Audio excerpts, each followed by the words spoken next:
اب آئیے شرک فی الصفات۔ میں نے عرض کیا تھا کہ یہ ایک بڑا علمی مسئلہ ہے اور اس میں ٹھوکر لگ جاتی ہے۔ وجہ کیا ہے اس کو سمجھ لیں۔ بنیادی بات، ہماری زبان جو ہے وہ بہت محدود ہے۔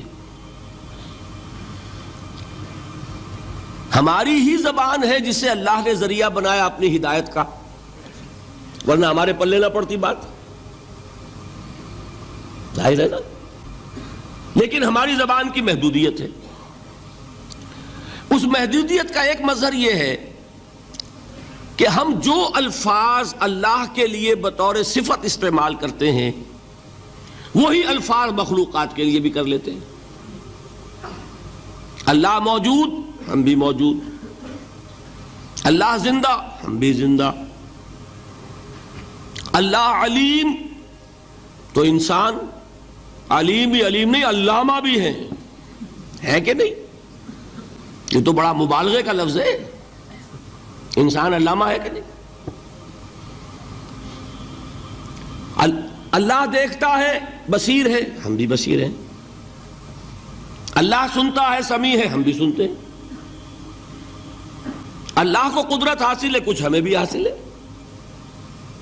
ایک مکہ مارا تھا حضرت موسیٰ نے، جان نکال دی تھی کہ نہیں؟ ہے نا کچھ نہ کچھ۔ اللہ چاہتا ہے، ہم بھی چاہتے ہیں۔ اسی دیکھیے چاہت میں وہ ہو گیا تھا جس پر روک دیا حضور نے۔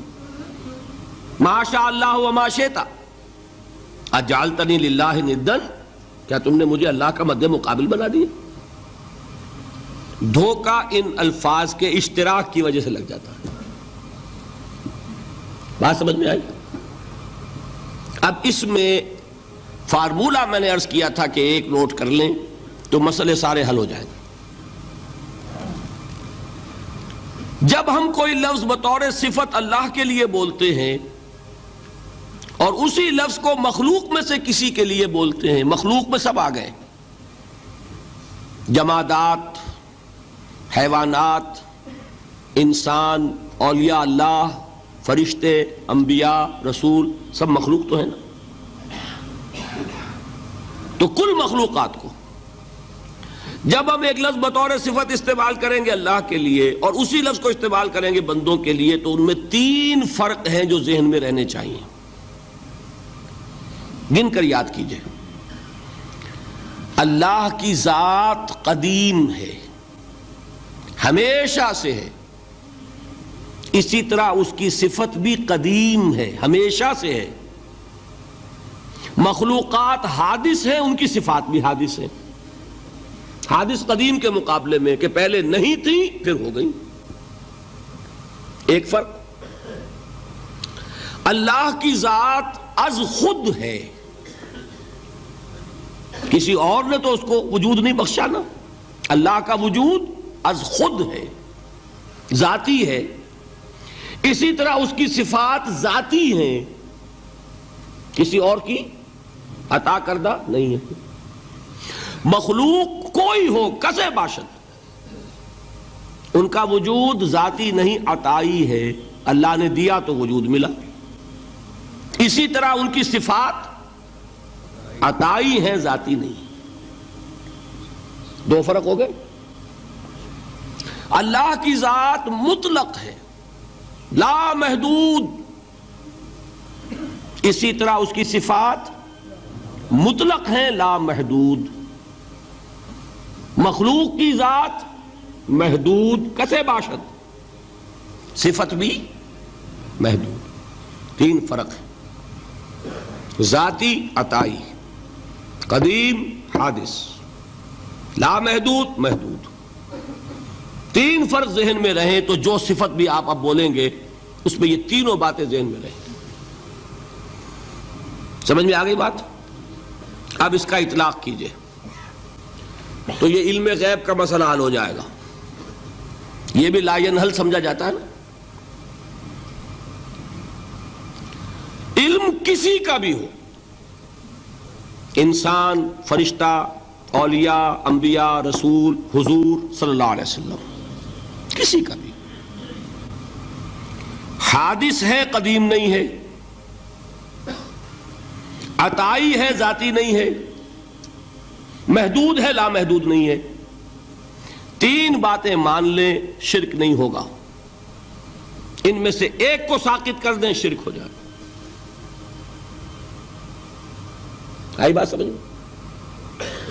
اللہ کی قدرت ذاتی ہے، عطا کردہ نہیں. مخلوق میں جس کو قدرت حاصل ہے وہ عطائی ہے، ذاتی نہیں. اللہ کی قدرت لامحدود، یفعل ما یشاء فعال لما یرید علی کل شیء قدیر. ہم مخلوق کوئی بھی ہو اس کی قدرت محدود. اللہ کی قدرت جب سے وہ ہے ہمیشہ سے ہے، ہمیشہ سے قدرت بھی ہے.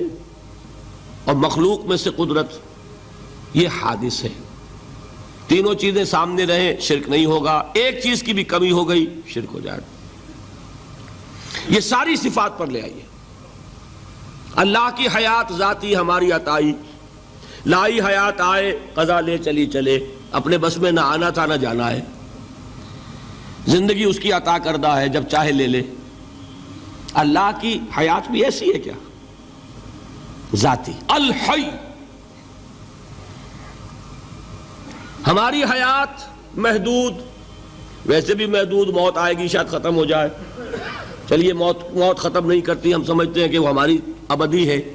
محدود اس معنی میں تو ہے کھانے کو نہ ملے تو کمزوری، ذرا کام کیا تو تکان، نیند بھی آ رہی ہے اونگ بھی آ رہی ہے. اور اس کی حیات الحی القیوم لا تاخذہ سنۃ ولا نوم. حیات ذاتی ہے، لامحدود ہے اور قدیم ہے. یہاں حیات عطائی ہے اور حادث ہے اور محدود ہے، ساری صفات. اس کو ذہن میں رکھ لیجئے. تو اب دو مسئلے میں یہاں حل کر دوں. جو لوگ کہتے ہیں حضور کو علم غیب نہیں تھا اور جو کہتے ہیں تھا، بدقسمتی سے دونوں نے ڈیفینیشن علیحدہ کر لی. جو ڈیفینیشن نفی کرنے والوں نے کی ہے اس کی وجہ سے، اس کے اعتبار سے واقعتاً نہیں تھا.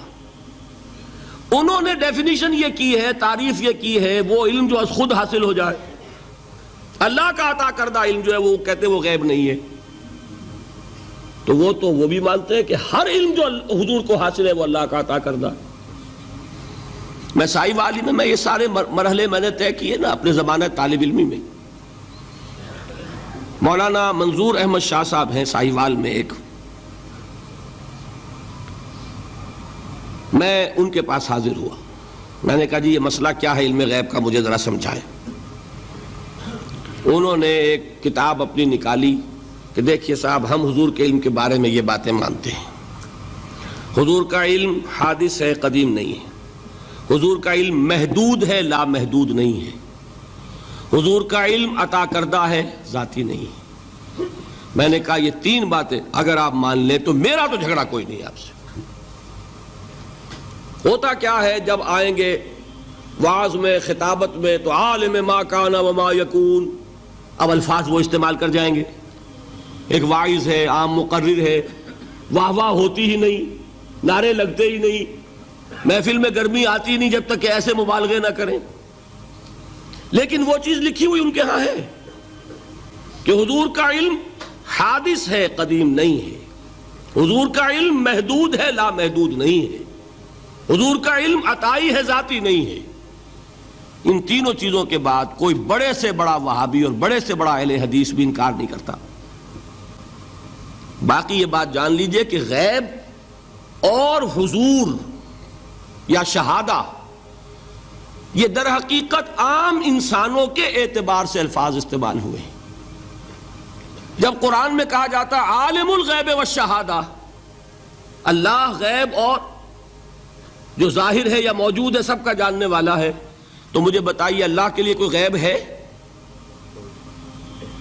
اللہ کے لیے کوئی شے غیب ہے؟ تو کیوں کہا جا رہا ہے عالم الغیب والشہادہ؟ وہ ہمارے اعتبار سے کہا جا رہا ہے. جو تمہارے لیے غیب ہے اللہ اس کو بھی جانتا ہے، اور جو تمہارے سامنے اللہ اسے بھی جانتا ہے. اللہ کے لیے تو کل شہادہ ہے. کسی شے کا لا یعزب عنہ مثقال ذرۃ فی السماوات والارض، آسمانوں اور زمین کا ایک ذرہ بھی اس سے غائب نہیں ہوتا. غیب کا وجود کیا اللہ کے لیے. تو یہ الفاظ مستعمل ہیں ریلیٹو ہمارے اعتبار سے، اور ہمارے اعتبار سے جو شے غیب ہے اس میں سے ایک حصہ اللہ دیتا ہے نبی کو، تبھی تو نبی بنا. فرشتے کو دیکھا، فرشتہ ہمارے لیے غیب ہے. جنت دکھائی کہ نہیں دکھائی، ہمارے لیے غیب ہے کہ نہیں ہے.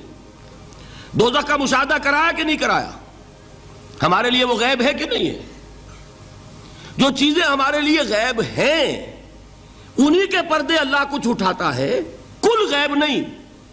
کل غیب کا علم ہو جائے گا تو وہ شرک ہو جائے گا. کل کا لفظ جہاں آیا شرک ہوا. جب آپ کہہ رہے ہیں محدود ہے، لا محدود نہیں ہے، تو کل کا لفظ استعمال نہیں کر سکتے. لیکن غیب میں سے کچھ علم دیا گیا تبھی تو نبی بنا، ورنہ میرے اور نبی میں فرق کیا ہوا پھر. البتہ یہ کہ وہ غیب کا علم ہو یا حاضر کا علم ہو، سائنٹیفک نالج ہو یا وحی کا علم ہو، کوئی بھی علم ہو، آیت الکرسی کے الفاظ نوٹ کیجئے، یعلم ما فی السماوات و ما فی الارض. وہ جانتا ہے ولا یحیطون بشیء من علمہ الا بما شاء. مخلوق میں سے کوئی بھی اس کے علم میں سے احاطہ نہیں کر سکتا مگر جتنا وہ چاہے. اب یہ بات علیحدہ ہے کہ ہم کون ہیں طے کرنے والے کہ ناپیں بیٹھ کر کہ اللہ نے ابراہیم کو کتنا علم دیا. ہم ناپ سکتے ہیں؟ عیسیٰ کو کتنا دیا ہم جان سکتے ہیں؟ تو ابراہیم کا، موسیٰ کا، عیسیٰ کا نہیں ناپ سکتے تو محمد الرسول اللہ کا کہاں ناپیں گے؟ یہ پاگل پن ہے، یہ ہے جو غلطی ہوتی ہے. ہم کون ہیں طے کرنے والے؟ اللہ نے اپنے نبی کو دیا جو دیا، بات ختم. کل نہیں کہیں گے. کل کہا شرک ہو جائے گا، ذاتی کہا شرک ہو جائے گا.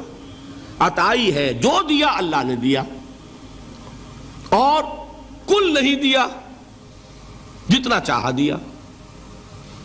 ہے حادث، قدیم نہیں. تینوں چیزوں مان لیجئے تو شرک کا کوئی شائبہ نہیں ہوگا. باقی جہاں ایک طرف قرآن میں وہ آیات ہیں کہ اللہ کے غیب کو کوئی نہیں جانتا، ٹھیک، وہاں یہ بھی ہے کہ لا یظہر غیبہ، لا یظہر علی غیبہ الا من ارتضی بالرسول. وہ اپنے غیب پر قابو نہیں دیتا مگر اپنے رسول میں سے جس کو چاہے. یہ دونوں آیتیں قرآن کی ہے کہ نہیں؟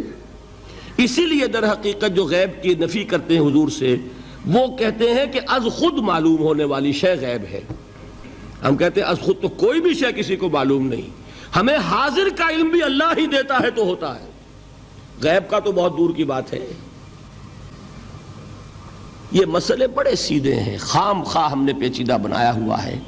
خدا کے لیے ان مسئلوں کو سلجھائیے اور جوڑیے، کاٹنے کی بجائے جوڑنے کی فکر کیجیے کہ بھائی یہ اپنی اپنی جگہ پر علیحدہ علیحدہ تم نے تعریفیں کر رکھی ہیں اس لیے جھگڑ رہے ہو، ورنہ دونوں باتیں صحیح ہیں.